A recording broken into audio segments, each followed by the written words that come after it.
Vectorize. Hello and welcome to Roadway Visualizer. In this video we're going to take a brief minute to pause and think about what it actually takes to create a mesh. That is something you see in this viewport. Now when people are just starting in Unity, a lot of times they're fooled by the simplicity of adding objects to the scene. They go to Game Object, 3D Object, and just add a cube, and they completely start ignoring all the information over here. And there's a lot of components to make this cube show up. Well, not a lot, really two components that make something show up on the screen. Same thing with an asset you might bring in from an external program, such as an FBX. So in this case, we're looking at the Philadelphia Museum of Art, which I had modeled for another project. Now when I bring this in, at first glance you're going to notice the inspector doesn't have any information. Well, that's because this is a group. It's an empty game object. But within it are the actual objects that make up this larger structure. Here we have our transform, as always. Next up though, we have our mesh filter and our mesh renderer. And these are really what makes everything work. If you wanted to, you could create an empty game object and manually add these components. And actually, let's do that really quick. So let's close that on out. Let's go to Game Object, Create Empty. And in this case, we're going to hit Add Component. I already have Mesh written up at the top, or you could just hit Mesh right here. I want to add first a Mesh filter.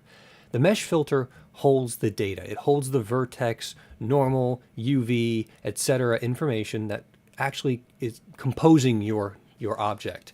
The Mesh filter is literally a filter for mesh information. It makes sure it's all properly set up. Next up, of course, is the mesh renderer.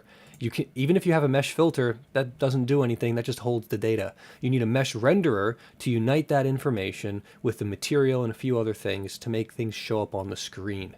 So first we need a mesh, so I'm going to click on this, and because I had already brought an object in, I have plenty of objects to look at. If you don't have an object, you'll have, of course, cubes, spheres, and cylinders, and so forth. So let's pick Art Museum left entrance for my case. Now you'll get, of course, that horribly ugly purpley pink color, indicating to you that, yes, you don't have a material on this object. So let's go into the mesh renderer now, and under materials is none. We need to set a material. Now, of course, I have one already. I believe that's going to be probably end block.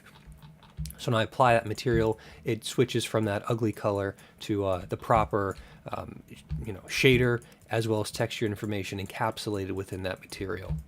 That's how you actually create an object. What we're going to do in the next video is we're going to create a script. So what you can do is either create an object, a game object, attach your script that's going to generate the mesh, and then manually put on the mesh filter and mesh renderer in the inspector, in the engine itself. Or what we can do is manually add that by adding a component through code, through the scripting language. So both of those work.